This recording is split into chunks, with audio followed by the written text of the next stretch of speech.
just stopping in for a little bit here. Right in the midst of doing some major work in my office, as you can see back that way. Not looking like my normal office would look, but I wanted to quickly stop in, and this is a little bit about what I will speak a little bit about while I'm in here, and a little bit about what's happening with More Than Existing and what More Than Existing really truly is all about. And YouTube just reminded me that I am live on my YouTube with More Than Existing. So I'm on both right now. I'm broadcasting on Facebook, on my Facebook page, Corey Thorne, the Spiritual Healer, and also on my YouTube, this Corey Thorne, the Spiritual Healer, as well. So I am in both. So you may be on one or the other. So to not be confused by if I'm speaking to a person's name that you're not seeing, it's not that I'm not, I'm not speaking to just nobody. They are on one or the other. You can catch me on both. So hello, Chelsea and Juliana, Stacy, Catherine, hi, and Lorene, hi, Kathy, hi, Marissa, hi, Samantha, everyone else who's joining in, hello, hello. I'm just waiting for a few people to get in. I'm not doing personal readings or mediumship today. It's not why I'm here. And I'm definitely not dressed for success yet today. Today, I am not yet succeeding anywhere. I'm all over the place. But I am here, and I did just want to stop in. Something told me to, just spend a few moments in here, Corey. This is where you kind of bring yourself back into processing through your thoughts. So I found myself being a little bit hard on myself today. And part of it was the fact that I have a whole lot of things that I'm actually working on decluttering, is I've been moving beyond some of the other things in my life. So in my meditations, I spent about 3 or 4 months going through a really deep journey of meditations, which, is not for the light of heart, but it was something that I felt I needed to do for myself during this More Than Existing journey, and to be able to write through the next books. And so during that time, I really started to notice my connection to God consciousness is so powerful and so strong as it is. But the work through working with what we call the diamond light, the Christ-like energy within us. And so you probably noticed, if you're in More Than Existing in any way, you notice that the logo is different from the Corey Thorne on my website logo. And so that one is the heart, the key, and it's about, I help other people by giving them like the key little moment that you need to be able to open your heart. I help you see where our biggest, where our problem starts, or not. I hate using problem, where the moment of the original cause of our issues start, and to be able to look to that moment and be able to see that there is some sort of like solution, or that it's possible to clear out the clutter to be able to move forward in a healthy life from who we are today, not from who we used to be, but from who we are today. And so as I'm decluttering and moving this is a big part of, like, so that basket, that laundry basket and the other box beneath, that's kind of like that's our bodies. We store stuff within our bodies. That's what our heads look like. We get stuck, and then we stuff it in closets, and we stuff it away, and we stuff away life, and we bury things that we don't want to have to deal with now. And we say, I'll deal with that later. I'll deal with that later. Well, I spent a lot of time of my life and a lot of years kind of doing that after I discovered that I had a neurological condition. And the more that my fine motor skills really slowed down, and the comprehending for me was really difficult. Reading's very difficult. Writing is very difficult. Those things that are not so easy, the things that come naturally, holding a fork, holding a knife, holding a pen, none of those things are easy for me. Not even so much as opening a freaking envelope. So comprehension in those places became things that were very hard. And so I would get very frustrated, and I would just say, I'm not doing this today. Today, I can't do this. I can't do this today. I can't, but I can be this medium, or I can be this psychic, and I can do this work, and so I found myself really spending much more time channeled in doing this kind of work, focusing on where I know I am able to do my best work and makes me feel very good because the human world that I have to live in sometimes is very freaking frustrating to me. And I'm not going to lie, is that sometimes it's very hard for me to stay connected in the human world. It's not my, and I've had to work really hard on it. So more than existing came about really getting clear about my reality and the world that I now have to live in. And part of my world is living with a neurological condition, which sometimes means I sleep, sometimes it means I don't, but it also opened me up. So there's always this golden thread moment when I could clear out, when I started to clear out all the other things, I really truly started to recognize that there was so many golden thread moments to look at. And one of those golden thread moments of my life was acknowledging that if I had not, came to understand that this condition that I have was because I was not letting go of the hurt and pain, and that I was so beating myself up, caught in PTSD over past experience that I had, that I literally was shutting down my own body. I was blocking myself from my opportunities to live. And so it did open up something else for me, and it opened up a new world. It reminded me that my greatest gifts I still had not tapped into, or I kept pushing them away. I was a hairstylist, an advanced esthetician. I owned a massive salon that had like 18 employees at one point. There was so many things that I was doing, and I was good at it. But my focus went into what I couldn't do. But then as I started my healing journey, it was never about anyone else. Becoming a spiritual healer, becoming a Reiki master wasn't for anyone else. It was for me. Learning past life healing wasn't for anyone else. It was for me. It was all the things that I was doing to not try to see if I could be some sort of competition out in the world, or if I could go out and do this as a big job. It was because I was desperately seeking and searching every opportunity to get myself back to who I used to be. What I come to realize, you're never going back to who you used to be. It's not possible. But when you're not, something is on my eye, when you're not going back to who you used to be, you have to truly start to put your focus into becoming all that you can be today, all that you can be from those experiences. So in my days when I used to be able to write with my hands, write so much, I wrote every emotion, every feeling, everything that I was going through was wrote in journals like this. As I'm clearing, I am finding journals like this everywhere. I don't even remember writing in them. And of course, some are in the book, some is not, and some is like, oh, well, that's quite the experience to discover and find as I'm clearing out some other places that I'm now ready to go, because now I'm so beyond my condition. I'm so beyond that, and I'm so involved in my work, but I'm also so personally invested in becoming the best human being that I could become from what I have. And so my work as the psychic medium, as the healer, as the spiritual, as all of those things are so important to me, so important to me. And I balance that because I have a triad of my business that I run. And so the other part of me is self-actualization, self-awareness, empowerment, helping people really be able to become self-aware of the importance of taking ownership and responsibility for our own lives, clearing out the clutter. We can't keep blaming the world for where we are, and we can't keep waiting for the world to fix everything that's wrong within our lives. And so there is no real cure for everything that I've had, but there's miracles. And so far, I've seen a lot of them in my own healing. I've seen a lot of my healing take place. I still can walk. I can still feed myself. I can still do all the things that I was told I probably wouldn't be able to do, and plus more.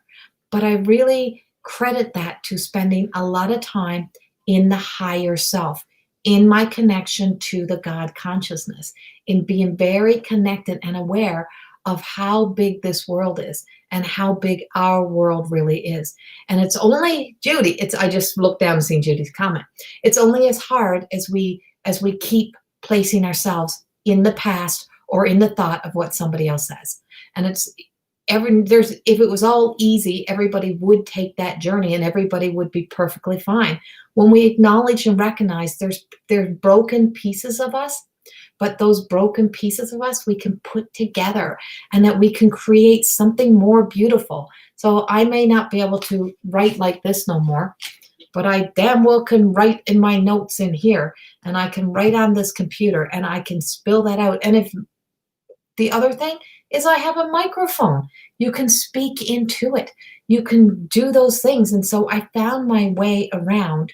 I found my way around what I was considering to be problems, and recognized that during that time, that something beyond me was taking me into a whole nother life, taking me into a whole nother world, taking me into a place where helping people heal was also helping me heal, taking the focus off of me and what I was going through and putting my focus on people out there really, truly allowed that God conscious work to work through me.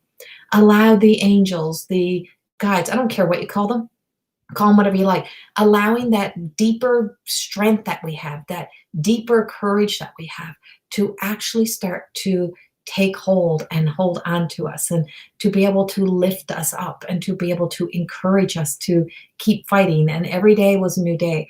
And so then they give us blessings for us to even fight harder for. And there was times that I don't even know how I was still here. And I could put a great face on for the world. I'm telling you, I could mask any pain. There was people that were my clients for years that would have had no idea that I ever had anything wrong, ever. I've never been on medications to be drugged. I've never had, I just haven't, because I have an impeccable strength, which is also the biggest weakness. Because in that strength, in that time, also brought about me not being able to reach out, to ask, to build up more thoughts, more stories that I'd create in my head, and that kept me from really existing in my life.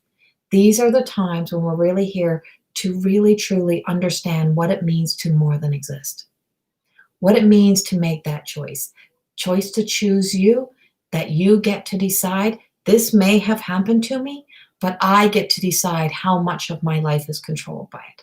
I get to decide where I seek and search out that help and how I go about it. And people say, well, if you choose that way, it's like, what about this or what about that? But it's like, that's mine to decide. I chose to go to higher self. I chose to choose the spiritual route. I'm not saying that I don't believe in any religion or anything like that, but for me and my healing journey, it took me really being open instead of judgmental, and not putting myself in a place where I had one more person telling me what I shouldn't do. Had one more person telling me if I just do this, or that, this is a sin, or that's a demon, or that's a this. No, negative energy, negative thoughts, all of that bullshit is all the things that take you to your darkest places. Faith, hope, positive light, wonderful people, learning to find laughter and joy is what takes us to our higher self. Learning to laugh at yourself. And even as I'm doing this, I'm laughing at myself, because as I find this, I'm like, oh my God, it's a good thing my channel that channels through me is so brilliant. It's a good thing when Jesus channels through, or Mother Mary, or Isabel, or any of those ancient Palladian, see, I can't even say the word, Palladian people that channel through me. Any of that stuff that channels through, thank God. Or loved ones that channel through, thank God. Because you know what? Sometimes the human brain of Corey sure don't know sometimes where she's going or what she's doing. But this is wrote from my heart. And this is wrote from me having to get really real with myself, knowing that my own misery, my own pain was sometimes caused by my desire to not want to let go of stories of the past. Or as I've seen, and I've seen this in people who I love dearly, but I've seen this in people that we get on this whole, we want everyone to come to our side of the story, and we get so caught up in ganging up on one or like so determined, afraid somebody's going to find out the real truth of what happens in families or what goes on, as if we've ever kept freaking secrets. Everything that we think people don't know, everybody knows. It's most people know the things that have happened in your life because they have seen it, witnessed it, whatever it may be. They see the worst of the worst, but when we pretend it's not happening, that's for us. That's not for the world out there. And so then we want to gang everybody up on our side and say, you know what, she's so this and she's so that. You need to not believe her, and don't you dare believe her, and don't you dare do that. I've seen it firsthand. And so this is me truly stepping up and saying, I don't need you to do that. I can tell you my own shit. I can tell you what I've done. I can tell you my own behavior, my own action. I can tell you why I did what I did. But what I didn't know in my own self was where it originated from. Understanding and getting past all of the clutter takes you to getting to the original place of where it started. And sometimes you may be surprised because your mind might have not remembered it, but your body has stored it. And when that awakening moment comes of realizing the aha of where the original source started, just like the original sin, where it all started, you recognize that sometimes you can't fix what happened all the way back. And the more focus we spend in spiraling out of that, spiraling ourselves in trying to find a problem or to fix everything else around us, you realize there's some things you can't fix because you never started it. It was never of you, started many years ago and way beyond you. So then you realize, I'll just work on me. I'll just take it back to me. How do I move beyond that? How do I break that cycle? How do I not be a part of that family history, that family repeat, that family story, or just the world story? How do I move beyond that? And more than existing is moving beyond that shit. Letting it go. Moving forward. And so as I find myself here, sitting in here, right, so I'm writing on one spot, I stop, I write, I put the messages out, I'm editing the level 2 of more than existing, editing out some of that stuff, rewriting some of that. I'm creating the level 4 of more than existing, and I'm also writing into book number 4 today, plus we are doing this work today of cleaning, decluttering. And that's kind of how I let everything unfold. So it's like, as this information comes, this may not be real, but this is how I felt. This is what I need to teach. This is where I need to go. So it's putting things in compartments. My next level starts September the 22nd, Stacy, and the link is on the page, and it's also on my website, CoreyThorne.com, in Corey School of Magic. September the 22nd, and that's level 1, yes. And so level 1 starts then. It is 6 months, and we're always evolving. It's in the Corey School of Magic, and I just can't wait. I can't wait to teach again. This will be the 3rd class of level 1s, and if you go to my website, you can see the testimonials that are from the amazing graduates of the level 1 program, and you will see also testimonials of the previous level 1s that are now level 3 and 4 students or graduates from level 3 and going into level 4.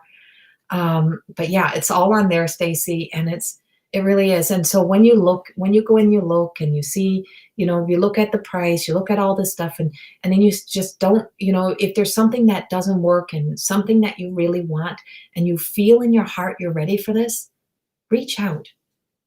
Please reach out, because I'm telling you, there's so much that we love to be able to give back that will help you in any way that we can to make this work.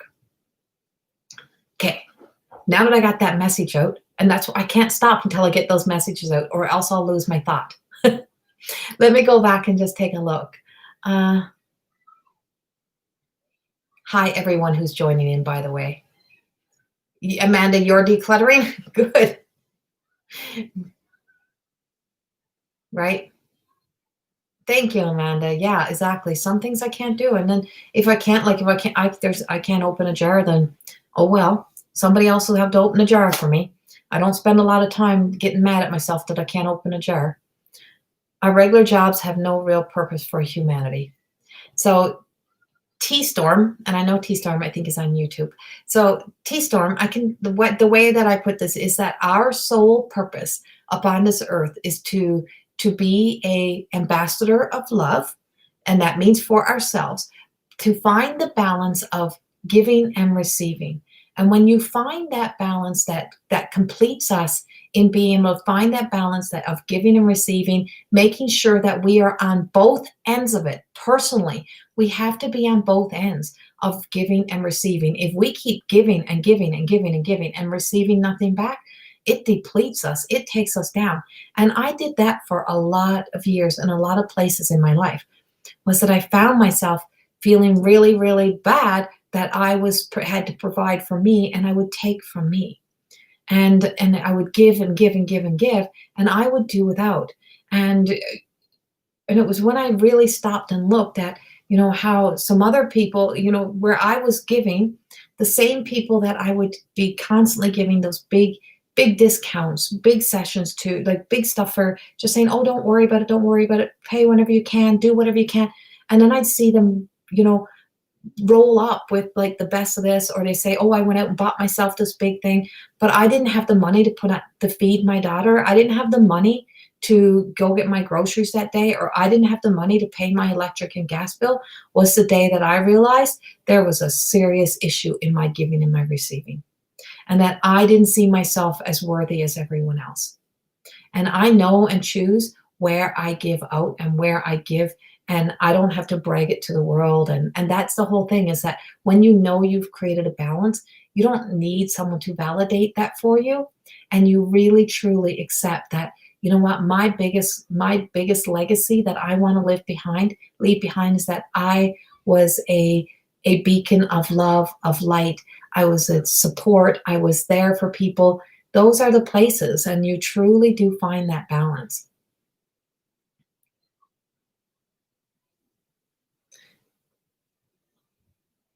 Uh, Judy, what about when you try and doors slam in your face, obstacles in the ways, get discouraging? No. So Judy, very good question. So when doors are slamming, that's God closing doors, or whatever you believe to be God.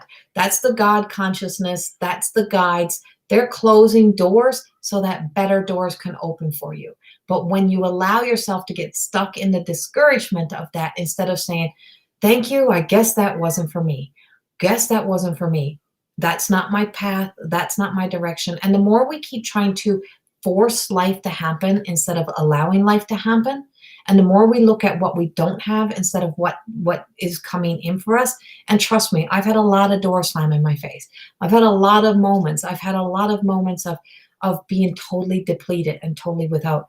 But now I say thank you. Or a lot of people that were, that were so-called on my, in my court, they were supporting, they were wherever. And then the moment you weren't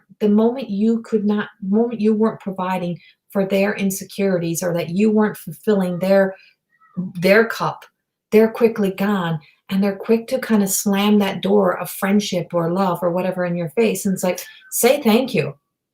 Frickin' just say thank you. And just know that obviously was not for me. That's us actually being taken care of. And that's hard to see sometimes when we're only thinking of the world one-dimensional. When we only see it one-dimensional, we can't see beyond that.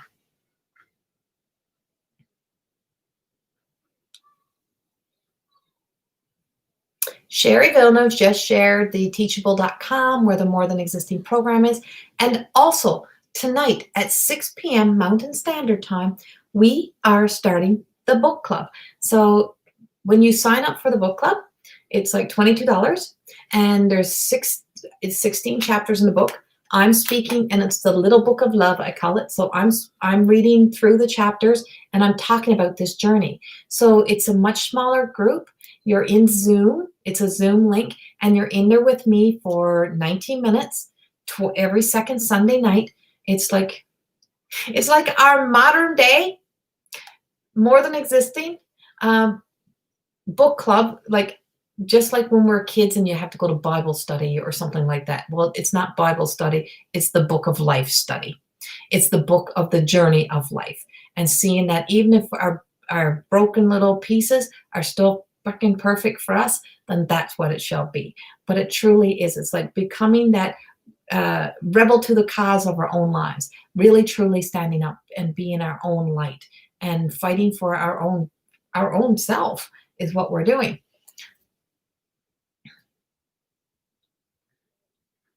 I keep losing my spot.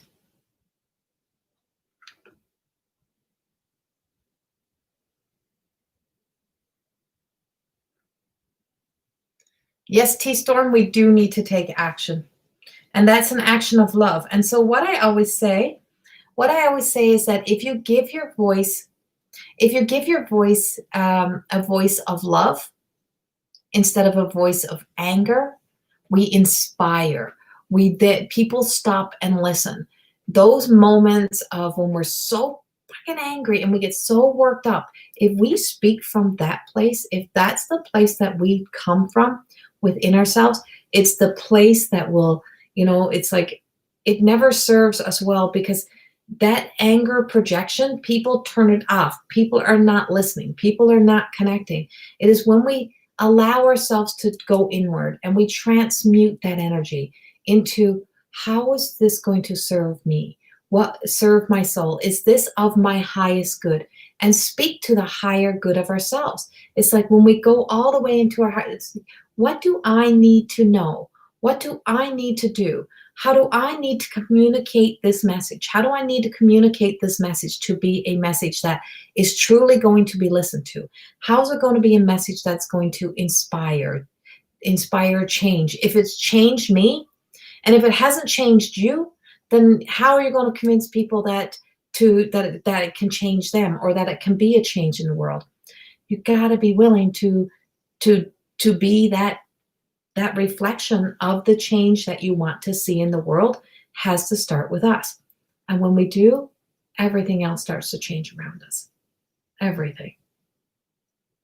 And it's an amazing journey when we start to make that a priority in our lives, when we truly start to allow ourselves to live in that light. And I always say, it's really, when I look at the interesting thing of when we come in and we start talking about life and actually facing life and talking about the real stuff of life, and it's like we're not, these conversations are not giving people the quick fix, the quick answer, or the quick message, or the what I want right now. It gives us what we need. People stop paying attention. People truly don't. We want everything right now. So it's the same thing of when we look at a meme, like all those memes, and we look at those memes and we take that and we'll plaster it. Oh my God, that just resonates with me. That makes sense to me. But is it really being an impact on your life? And are you truly following suit to that? Whereas if we share a big long blog and people are like, oh, I don't want to read that. I don't want to have to read through all of that. Well, that's life. And that's the healing journey. It is not a quick fix. It's not coming on a quick fix. It's not coming in a stamp of a meme that you're going to share on your Facebook. It's coming by reading the big long meme, the big long blog of your life. It's coming about truly putting that effort into you. And that's how it all happens. This did not start yesterday. This started many years ago for me, many years ago. And I speak of that very much in the book. I speak of only discovering that I had PTSD not too many years ago, and truly getting to the source of a lot more of the issue, deeper than where the big problem actually took me to my knees. And so our lowest moments are our most defining moments. But in order to move beyond those low moments, those moments that define us that can define us into what choice we're going to choose and what direction we're going to take, then that takes us having to sit with self, go deep, put the freaking work in, make the investment into us. Did that really hit home to you, Amanda? Right? It is true. Judy.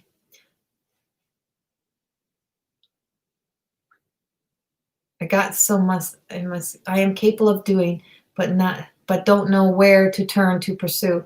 So I always say the first place that we turn to pursue is inward.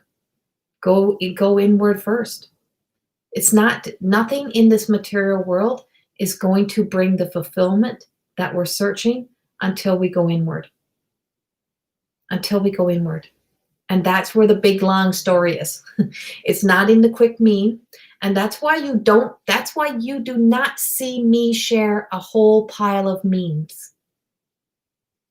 That's my why. And I'm not saying there's anything wrong with them. I like them as much as everybody else likes them. But I sit with myself. I sit in my story and I write out and I teach. And what I give back to people is my thoughts. I don't have to share my thoughts. I don't have to share my journey. I don't have to do anything else. But my hope and prayer is that truly that my story may inspire somebody else to not have to travel down such a rocky road before they make a stop, a pause, and say, hey, I get this. I need to do this. I'm sorry, Donna, I'm not doing cards. And so it's like, nobody else will put the effort into you but you. Exactly, Amanda. That's exactly right. So all the effort that you put into everybody else, are they equally putting that effort into you? Remember that. Are they equally? And so I have some people in my life that do put that effort into me as I put that effort into them. It's an equal balance of giving and receiving.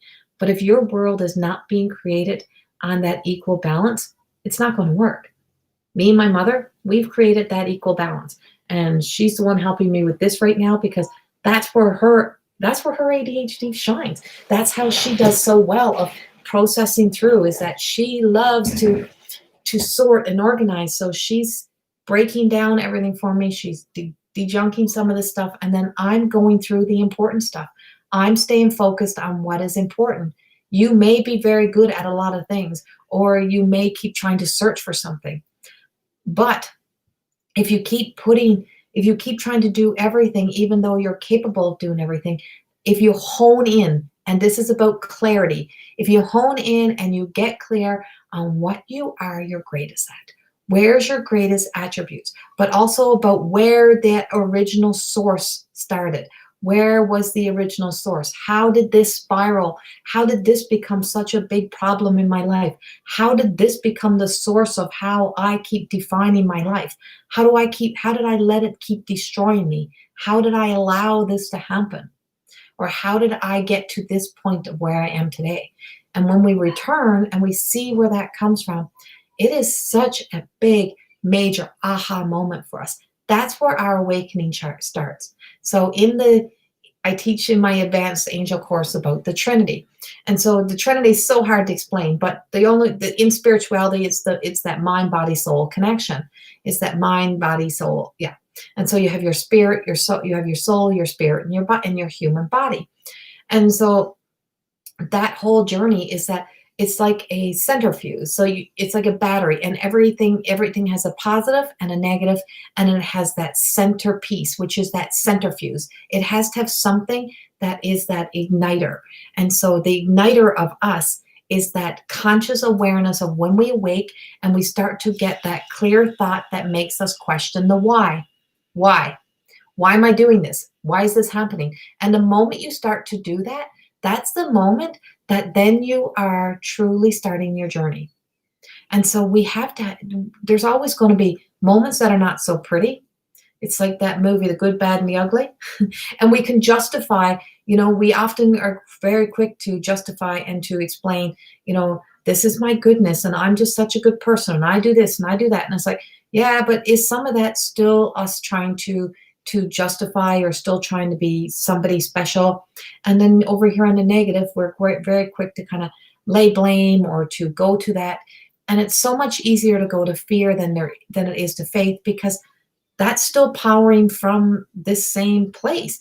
And so when you awake, aware, and you think, how will I find this? It's about balance. It's about finding that balance of recognizing that every day is not going to be a great day. And not every moment's going to be your shining moment. And you can't always spend a lifetime pretending, Oh, I'm so happy. I'm so perfect. My world is so perfect. I'm so perfect. Da da da da da. That's called bullshit. And it's not maintainable. So when you're constantly going all the way up here and you exude all this energy and you're like, oh, I've got this all figured out. And I'm like, I'm living this life and I'm working out and I'm doing this, I'm doing that. And then you go proof and you hit all the way down to that rock bottom. And then you stop, you sink, you're mad. Well, that's us not knowing the balance here, finding that middle ground, finding that balance, finding that moment, that time to that where we live. And when you find that when you find that place that we live, the sweet spot of life, you let go of a whole lot more. You let go of a whole lot more. I'm so ready to start putting the effort into myself. Good, Wendy. Judy, most think PTSD happens to veterans. Don't you agree? I in the beginning, because in the beginning they didn't even know what that PTSD was, and veterans didn't even have help. So the more they learned that it was from the trauma from that, and then they recognized that trauma was that anyone who's had trauma has experienced past trauma, right? And so anything that has happened to us that is traumatic of the past. So it is a very awake, aware state syndrome treatments that are out there now that are truly about, how do I put this? So very awake, aware treatments that are out there now for people who've had any form of past treatments or past trauma. And so I'd say the past 5 years, we've really awakened to PTSD. We've really awakened to PTSD.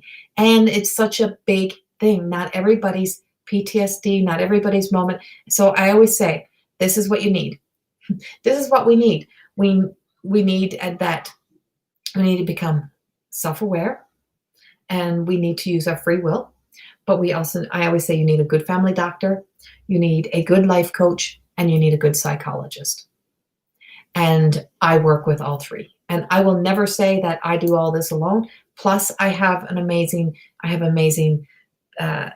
call her the business coach aspect of this. I have somebody who really, truly helps on the business end of the places that I'm not good at, and that I can do, but I'm not great at, and I'm not even going to say I am, and that's Lisa Richard.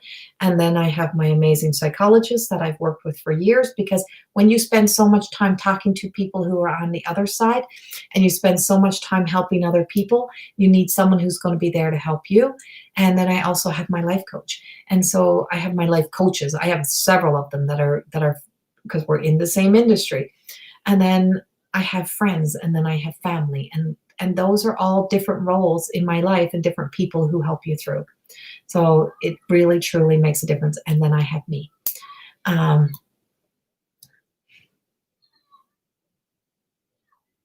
Donna, that's the word, decluttering.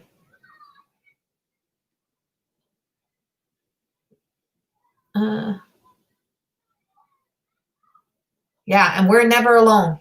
We're never alone in those feelings. We're never alone. And the more that you start to open up, it's called vulnerability. The more you're willing to open up, you're going to be amazed how many people who actually have similar stories. When we think we're all alone and that nobody will understand, I'm telling you, that's so far from the truth.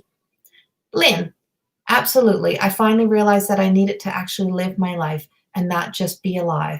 My almost 13-year-old granddaughter was asking me about my life, etc. Then afterwards said, wow, Kukum, you had no life. Young mom at 16 and taking care of family with no time for myself. I'm living my life now.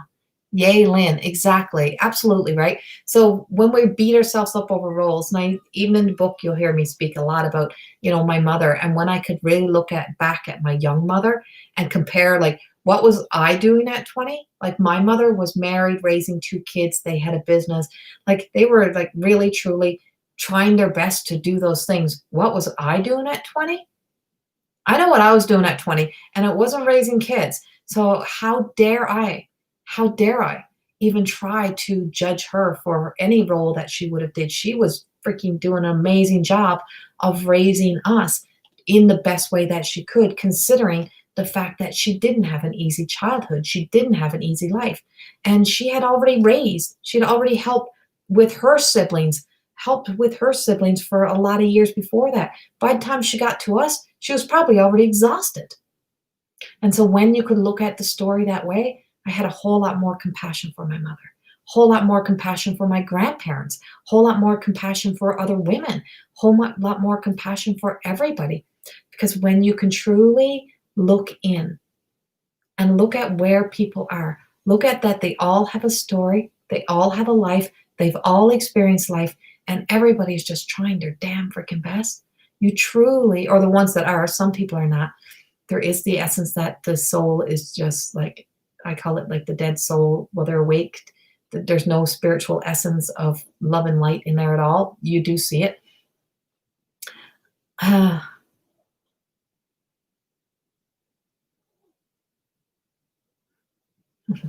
Right? Don't choke on me there, Amanda. How do you diagnose it? I'm not a doctor and I'm not a psychologist. I can't diagnose that for you. You truly have to get a really good team. You need a good doctor. You need a good psychologist. You truly need a good team to help you diagnose that.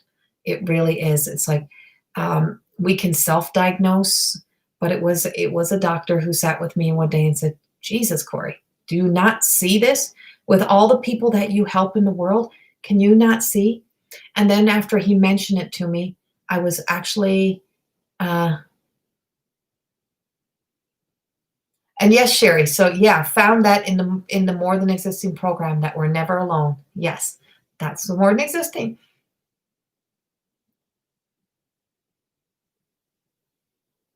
Yes, right, Lynn. You raised your siblings too.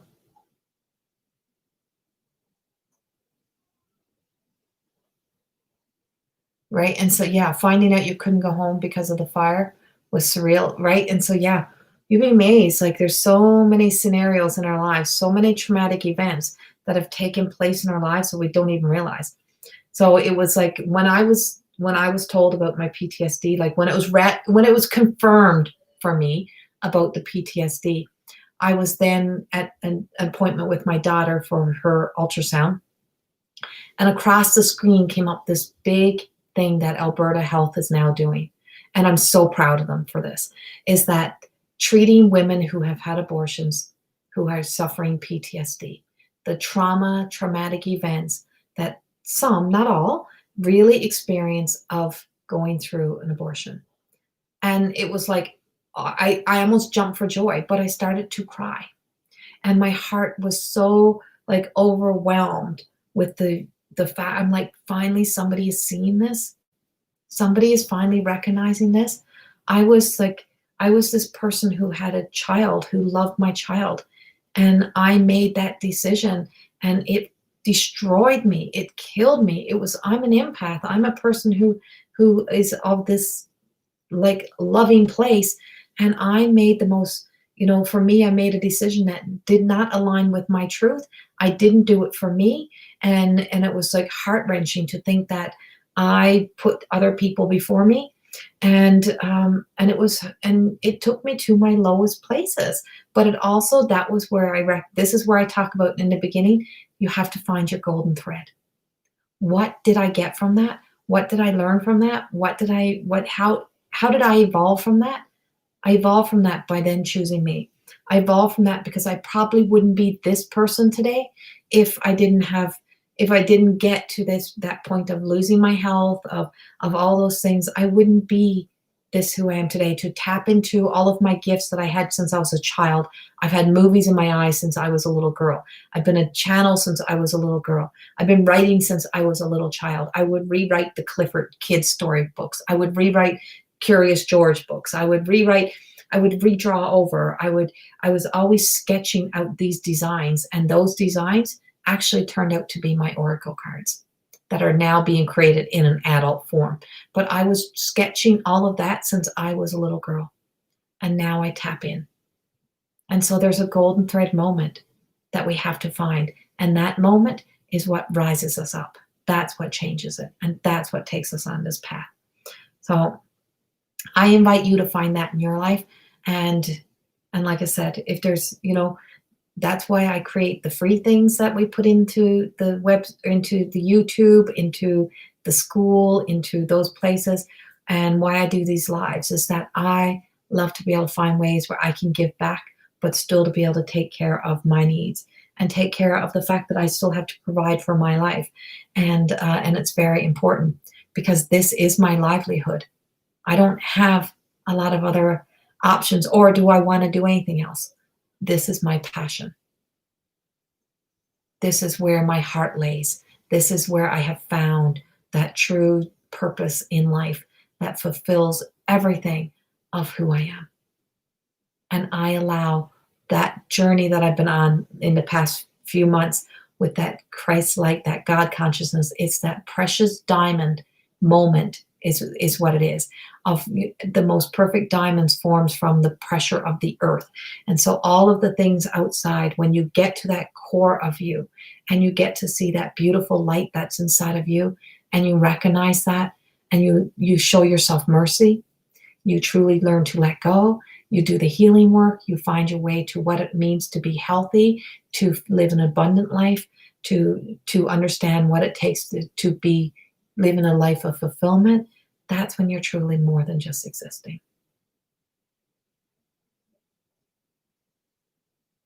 Don't ever take anything. No, exactly, Amanda. Exactly. And so, yes, and Sherry knows exactly. That's awful feeling. It's like, um, for those people that get to go home, for those people. And so when you look at the coast, when you look at the US right now and those fires and all the things that are happening, myself, Sherry Villeneuve, that's here, we were all in the Slave Lake fire where the town burnt. And then there was the Fort McMurray fire that happened, and then all through the US, like those places, when you understand, when you return home and you see the ashes and you see the people who have lost their homes, and you see that, and the kids having to walk into that environment, it's like, it's such a, yeah. And so it's such a big thing. My heart and prayers are. Amanda, thank you. I'm home safe and sound with my daughter and fur baby. The police weren't going to let me at 11, but it's safe for me to go through, even though they kept the road blocked for the rest of the night. I appreciate all. Right, Amanda? So somebody's watching over you, right? Somebody's there with you, and we're also with you. We understand what it's like to have to go through that. We see it, and so never be afraid to reach out and hear when you need some support, you need, some encouragement.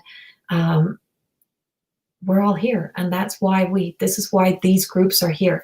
This is why I do these lives, is so that I can, in one way or the other, be able to be here to help in all ways that I can. If you can't, not everybody might not be able to purchase a private session with me, but if this gives you some help in some way, it fills my heart. So this is why you see me in here. And Amanda, you are so not alone.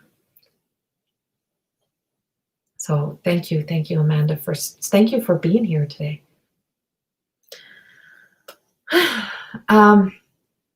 But our book club starts tonight. We start the book club tonight at 6 p.m. Mountain Standard Time. You will get all this time with me every second Sunday. More Than Existing Level 1 is starting up September the 22nd. We also have Mediumship 101 starting. What else we got? We got level 2 and level 4 starting More Than Existing, but you have to take all of you have to take your levels to work your way through. Level 4 is, if you take More Than Existing and you take it all the way through, level 4 is actually becoming a light worker, life coach, a self-actualization. It's about, you actually will be a coach, and there's opportunities for you to then be able to really truly build that clientele, to start your own business, to start growing your own work, to be able to help spread this movement of empowerment and love of More Than Existing further and further out into the world. And that's my hope. That's my prayer.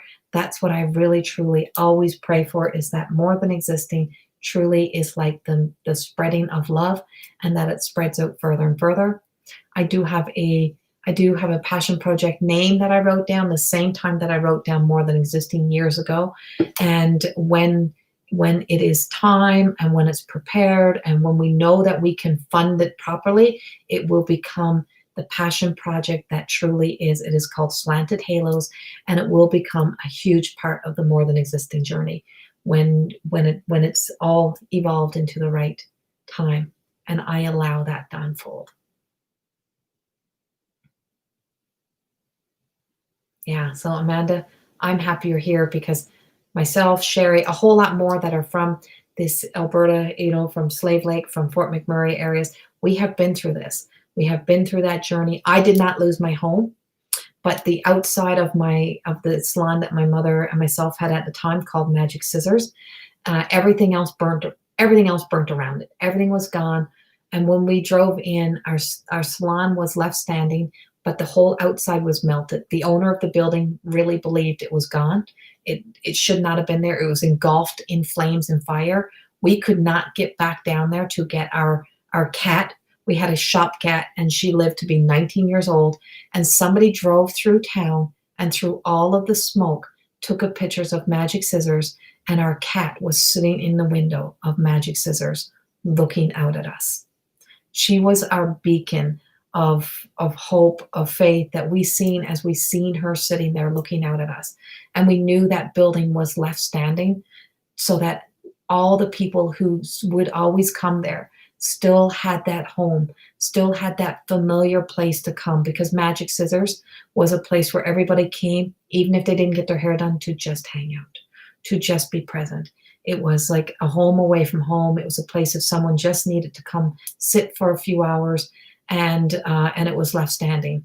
We were closed for a month. It had to be totally cleansed and cleaned and the smoke out. But our cat went on to live a few more years after that. She lived to be 19, but people stopped in just to see her, just to hold her, just to pet her if she let you. And Magic Scissors was a whole lot more magical than what we had ever thought. And it was another place on the journey that truly was about magic and miracles. So if you just can't make this shit up, we don't know how it was standing, but it was there. And it was the place where we gathered, the place where the doors were open to just come have a coffee, just be there, just come for a hug, just come sit down. My cards were always out. You could lay out the cards, you could do whatever, but we were there for each other. We were there for each other. And that was the support. We were very human, of course. So of course you still got the judgments, the critics, all those things, but that never stopped us. It never mattered. It didn't matter. We knew in our hearts who we were. And we knew in our hearts what we were there for. We were known as the Newfie women, those Newfoundland women. But we did it with love and compassion. And of course it evolved. I became so sick that my mother had to take over the company, and I moved on. But there's a lot of that story in this book about our lives, and more of that will be written out as time goes on. But yeah, so there's always hope, there's always faith, and it takes really having a great support system to get through. Amanda, it is very scary because it was scrapyard, 400 cars caught on fire, and the wind was in our direction, but always from the gas pump. Away from the gas pump. It was very scary to see the picture. I wasn't home to be evacuated. Oh, wow. Wow, Amanda. So, yeah, somebody was looking after you that you weren't even home. So thank you for joining us. Dana, I need your mailing information, by the way, Dana. And like I said, the book club starts tonight. You want to get in any more information you want on anything that we have happening, go to the amazing website, CoreyThorne.com. I can't tell you, I'm in awe of that. If you want to read the testimonials about the people who have gone through this program, there's so many on there. And I kind of tear up when I read them. So much love. Thank you. And I hope in some way that this may have helped you today. And I will be back. And I will be back doing the mediumship part of the work as well in a few days. I have some teaching to do, but you'll see me back doing the other work as well. No matter, I will always be the psychic medium. I'll always be the spiritual healer. I'll always just be me, because all those parts are just me. So this is the best you got. It's all I got. That's all I got to give. It's just me. So much love to you all, and thank you all for your love and support and for always showing up. So I love you all. Bye-bye.